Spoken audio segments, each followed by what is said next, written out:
Spawn.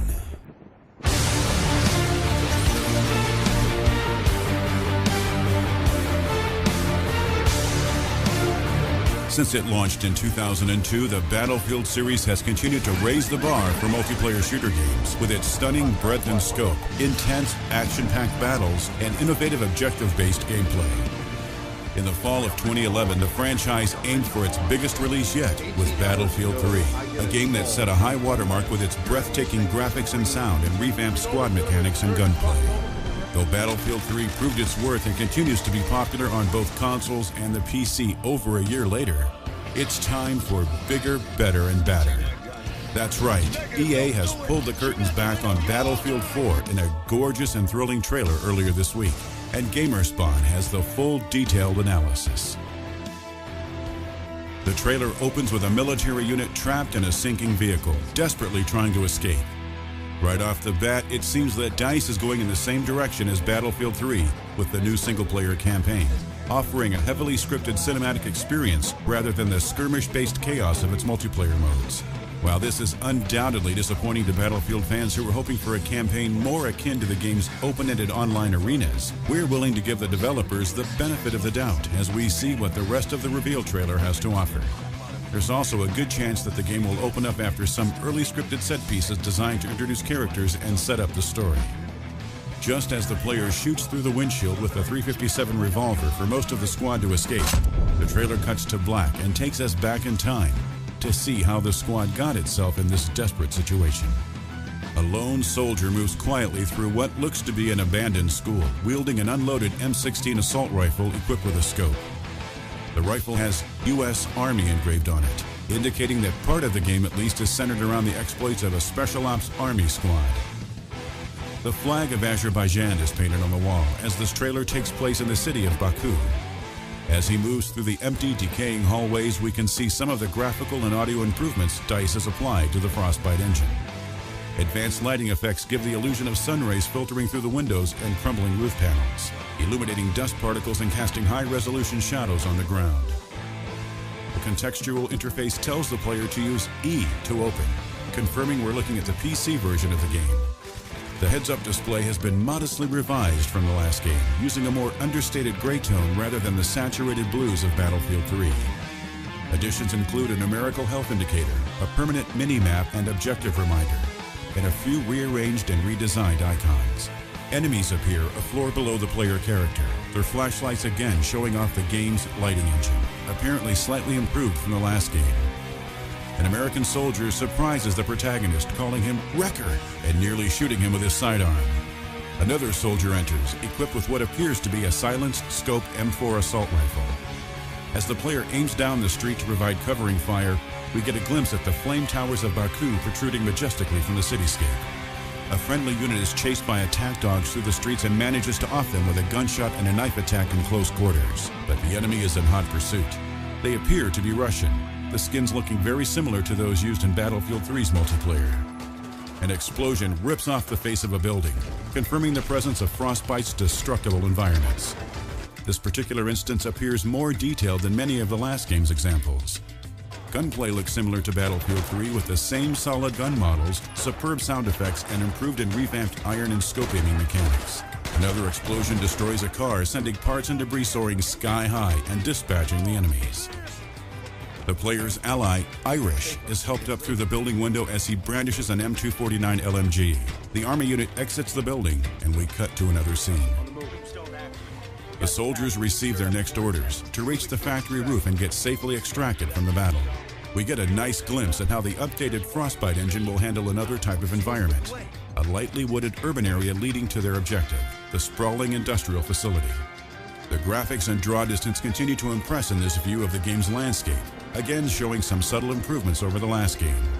The birds screaming overhead as the squad drops into a muddy clearing show great attention to detail in the presentation.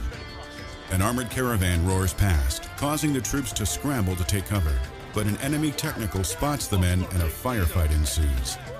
The gunner's fire takes a chunk out of the concrete, eating away at the squad's cover. The player tags the vehicle and dashes towards its flank, shooting away at a plywood board with his pistol-grip shotgun, possibly a Remington model. Continuing his flanking maneuver, the player blasts away at a wall across the street with his type of grenade launcher, creating an opening for him to sprint through. Though he is able to render the vehicle harmless by taking out the baddies, he's injured by fire from off-screen, taking him down to 70 health. This quickly regenerates, confirming that the game will use a similar regeneration system as before. The player can commandeer this vehicle, giving us some hope that the game will offer some freedom of choice, as DICE has stated. Sure enough, he hijacks the technical and guns it, the Huey extraction chopper roaring overhead. But he's not out of the woods yet, as Russian units block the way. Using the technical's mounted machine gun, the player lays down fire as the squad continues to advance. From what we can see, the enemy AI looks serviceable at best, though they do attempt to take cover, flank, and reinforce their lines dynamically, but they appear to make several tactical errors in this firefight. The use of destructible environments, explosive objects, and vehicles looks to play a big role in the way skirmishes play out in the single-player campaign. The player's grenade launcher helps him out of a jam as he blows away the cover that entrenched enemy soldiers are hiding behind. Flanking the building, the player advances and blasts away with his shotgun, giving us a closer look at the game's combination of scripted animations and ragdoll physics that govern the enemy's death sequences. A notification pops up on the corner telling the player that his friend has taken the lead in regards to a certain achievement or statistic within the game, indicating a continued emphasis on social connectivity in Battlefield 4. This enemy appears to fall towards the player instead of away when fired upon, which may be a bug in this early build. Sneaking up on a hostile, the player shanks him and snags his dog tags, no doubt a statistic that will be tracked through the campaign and multiplayer modes. Gunning down enemy units across the wash, the player tags them for his AI counterparts to concentrate their fire on and begins bombarding them with further explosive shells. The chopper makes a pass with guns blazing, lighting up explosive materials and collapsing a partially completed building support. The player moves to the southwest flank as the opposition is eliminated, but right on cue, Russian reinforcements arrive, laying down heavy suppressing fire on the army squad. Flagging the enemy once again, the player calls in for more air support while he fires grenades into their ranks. This powerful combination of firepower neutralizes the enemy, and we get a look at the game's improved fire and smoke effects as the trailer again jumps ahead in time. The squad advances through the floor level of the abandoned factory, their boots generating realistic splashes as they hustle to the lift that should take them to safety. Just as we're enjoying a good look at the game's massive draw distance and dynamic weather effects, a Russian Mi-28 chopper comes out of nowhere and bears down on the American squad. In what looks like a scripted sequence, the lift is destroyed just as the men barely escape with their lives. Sprinting frantically through the building, the squad takes heavy fire as they inch closer to their objective on the roof. The game's lighting and bullet effects continue to impress as sparks from the chopper's tracers and bullets skip across the ground just feet in front of the special ops team. As the player is just moments away from rescue, the Russian chopper rises ominously in the background, laying down fire on the Huey and the stranded squad alike. It fires its missiles, compromising the structural integrity of the factory as the roof begins to collapse beneath our hero's feet. A scripted sequence sees the player dangling from the factory ledge as the friendly bird goes down in flames, just before the player finally appears to be crushed beneath a slab of concrete. Miraculously, the player's character has survived the fall. Wrecker is pulled from the wreckage as we survey the damage. One of the squad, Staff Sergeant Dunn, is pinned beneath another slab of concrete, and Wrecker's asked to slice his leg off to get him out of there in time. Though we're not sure how a knife can cut off a leg so easily, they somehow manage and get him to the civilian vehicle they've commandeered. Hightailing it out of there as the chopper continues to fire on their position, Wrecker and the rest of the crew appear to make it out alive, at least for the time being. As the operatives make their way out of a tunnel, we get another glance at the game's weather systems, the dark looming clouds from earlier giving way to rainfall on the windshield. The effects look superb, and we're hopeful these systems are truly dynamic and make their way to the game's multiplayer mode as well. The Russian chopper scores several hits on their car, causing the player to lose partial control of the vehicle. He leans out the window and fires an explosive round at the craft in a desperate gambit that manages to take down the chopper but has disastrous consequences for the crew. Skidding out of control, the team careens off the road and into a body of water, bringing us full circle to the beginning of the trailer.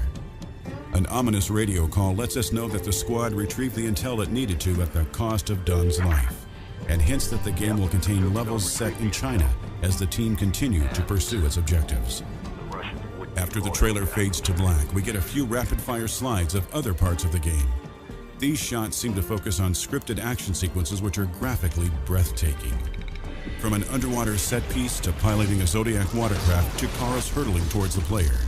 Finally, the trailer closes with a Chinese operative addressing the player, with extremely detailed facial and skeletal animation.